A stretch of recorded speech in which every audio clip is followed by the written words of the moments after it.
बाहर चुनौती और अंदर कलह।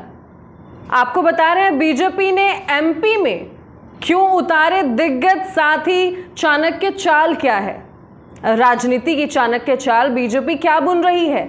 चलिए, इस वक्त आप देख रहे हैं प्रेस जागरण, मैं हूं आपके साथ स्मृति विद्यार्थी। और अब विस्तार से, भारतीय जनता पार्टी यानी बीजेपी ने मध्य प्रदेश विधानसभा चुनाव के लिए सोमवार रात 39 उम्मीदवारों की दूसरी सूची जारी की। तो इससे मौजूदा जो नामों को लेकर ना सिर्फ कांग्रेस को हैरानी हुई, बल्कि भाजपा के कई पुराने नेता भी आश्चर्यचकित रह गए। तो वहीं केंद्रीय नेतृत्व की ओर से चुनाव में कई दिग्गजों को उतारे जाने के बाद इस पर खूब चर्चा हो रही है। इसके कई मायने जो है वो निकाले भी जा रहे हैं। भाजपा के कुछ पदाधिकारियों का मानना है कि पार्टी की कोशिश आंतरिक गुटबाजी को खत्म करना है, जबकि इसकी वजह से 2018 में हार का सामना भी इन्हें करना पड़ गया था।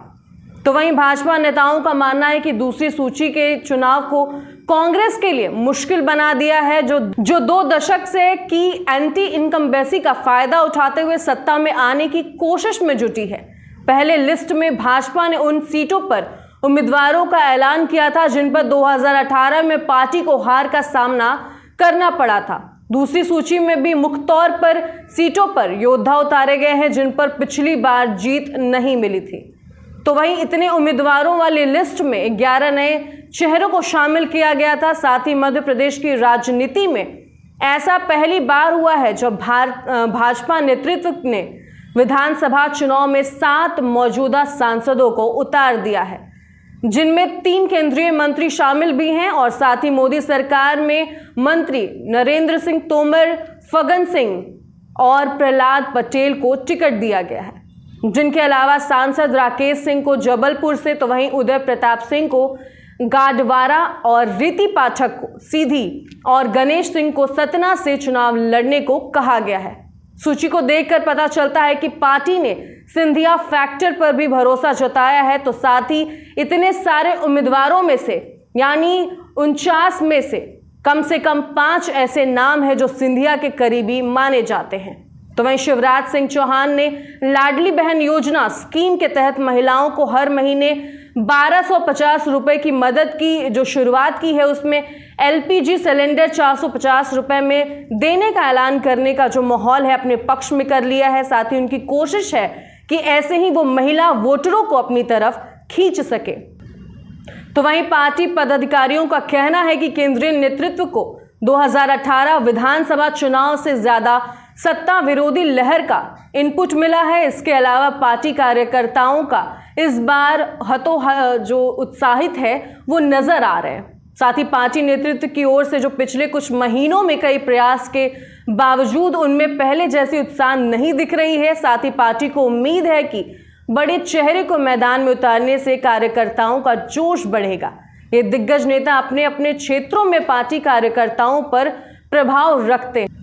तो वहीं साथ ही आपको बताएंगे, अमित शाह ने 2023 और 2024 की लड़ाई से पहले प्रदेश में क्या कहा है, आखिर क्या बदल दिया है सब कुछ। पार्टी नेताओं का कहना है कि केंद्रीय गृह मंत्री और पूर्व भाजपा अध्यक्ष दुरुस्त करने और कार्यकर्ताओं में उत्साह भरने के लिए लगातार दौरे किए जा रहे हैं उनके। साथ ही पार्टी के एक नेता ने ऐसा कहा है कि गोपनीय रखने के लिए जो एक नाम है उसकी गुजारिश की है। साथ ही पिछले साल जो 18 साल में प्रदेश में चुनाव जीतने के लिए मुख्यमंत्री शिवराज सिंह चौहान पर अत्यधिक निर्भरता का प्रमाण हुआ है। पार्टी कई दूसरे बड़े नेताओं में पूरे मन से शिरकत नहीं कर रहे थे, उसमें 2008 के बाद यह हर चुनाव में अधिक होता गया है। साथ ही उन्होंने कहा है कि अब पुराने कई बड़े नेताओं के नाम दूसरी सूची में आ जाने से उन्हें चुनाव में दिलचस्पी लेनी होगी, ना सिर्फ पार्टी के लिए बल्कि राजनीतिक रूप से अपने अस्तित्व के लिए भी।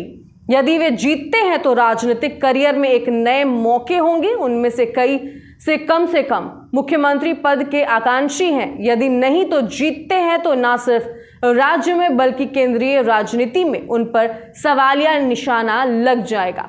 साथ ही पार्टी के जो एक दूसरे पदाधिकारी ने कहा है कि सूची में राज्य भर में पार्टी कार्यकर्ताओं का मनोबल बढ़ाने के लिए वंशवाद फैक्टर को भी दूर करने की कोशिश की है। ऐसे ही पॉलिटिकल अपडेट्स के लिए बने रहे हमारे साथ।